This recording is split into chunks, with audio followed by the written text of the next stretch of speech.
नागपूरमध्ये आता गुप्ता पाणीपुरीवाला सध्या चर्चेत आहे आणि त्याचं कारणही तसंच आहे। कारण या गुप्ता पाणीपुरीवाल्याकडे ग्राहकांसाठी सध्या एक खास ऑफर सुरू आहे। ही खास ऑफर नेमकी आहे तरी काय, पाहूयात या स्पेशल रिपोर्टमधून।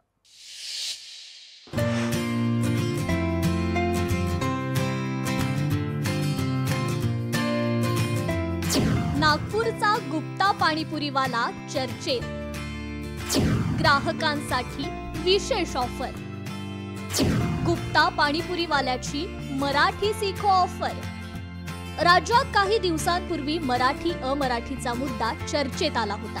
यावरून मोठं राजकारणही झालं होतं। पण याच पार्श्वभूमीवर हिंदीतील 5 वाक्य मराठीत भाषांतर करा आणि मोफत पापडी खा, ही भन्नाट आणि प्रत्येक मराठी माणसाला आवडेल अशी ऑफर दिली आहे नागपूरच्या गुप्ता पाणीपुरीवाल्यानं। ही अनोखी ऑफर सध्या नागपूरकरांच्या पसंतीलाही पडलेली असून ग्राहकही पाणीपुरीच्या चवीबरोबर या अनोख्या ऑफरचा आनंद घेत आहेत। मी नेहमी यांच्याकडे आपल्या मैत्रिणींसोबत पाणीपुरी खायला येते। नेहमी यांच्याकडे काही ना काही ऑफर असतात। यावेळी ऑफरमध्ये हिंदीचे वाक्य मराठीमध्ये ट्रान्सफर करायचे होते, ते मी केले आणि मला खूप सुंदर चवीची पाणीपुरीची सुकी पाणीपुरी खायला मिळाली मोफत। हे फारम हिंदी मध्ये आहे, मराठीत लिहा अशी गोष्टी लिहिली आहे। तर मी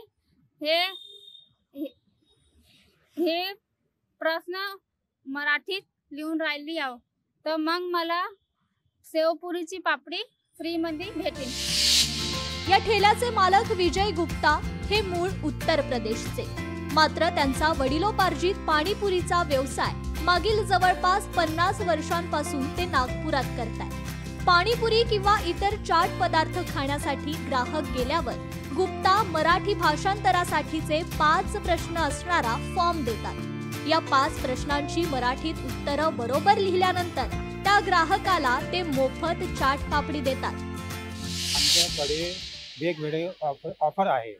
हे ऑफर तकरीबन खूप वर्षापासून चालू आहे आणि आम्ही आता नवीन ऑफर एक आणला आहोत, मराठी सीखो ऑफर। आणि याच्यामुळे आमचे कस्टमर वाढतही आहे आणि याच्यामुळे आमचे कस्टमरच्या संबंधही चांगले होत आहे। आमचा प्रयत्न हेच आहे की आम्ही जिथे पण जाऊ तिथे लोकल जे भाषा आहे ते आम्हाला आली पाहिजे आणि शिकायचा प्रयत्न केला पाहिजे।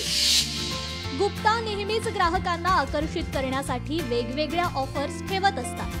त्यांनी यापूर्वी लाडक्या बहिणींसाठी 125 रुपयात पोटभर पाणीपुरी अशी ऑफर ठेवली होती। मात्र सध्या 5 हिंदी वाक्यांचं मराठीत भाषांतर करणारी ही अनोखी ऑफर त्यांनी ठेवल्यानं त्यांचे ग्राहकही वाढले। देशातील सर्व भाषांचा सन्मान करणं जितकं गरजेचं आहे, तितकंच गरजेचं ज्या राज्यात आपण राहतो, व्यवसाय करतो त्या राज्याची भाषाही आपल्याला यायलाच हवी, हा संदेश या माध्यमातून दिला गेलाय। यामागचा मुख्य उद्देश इतकाच आहे की आपण ज्या ठिकाणी राहतो त्या ठिकाणची भाषा आपल्याला यायला हवी, असा त्यांचा या मागचा उद्देश असल्याचं त्यांनी लोकशाही मराठी सोबत बोलून दाखविलं आहे। लोकशाही मराठी करता मी ज्ञानेश्वर पवार, नागपूर। लोकशाही मराठी ऐका, पहा, जागरूक रहा।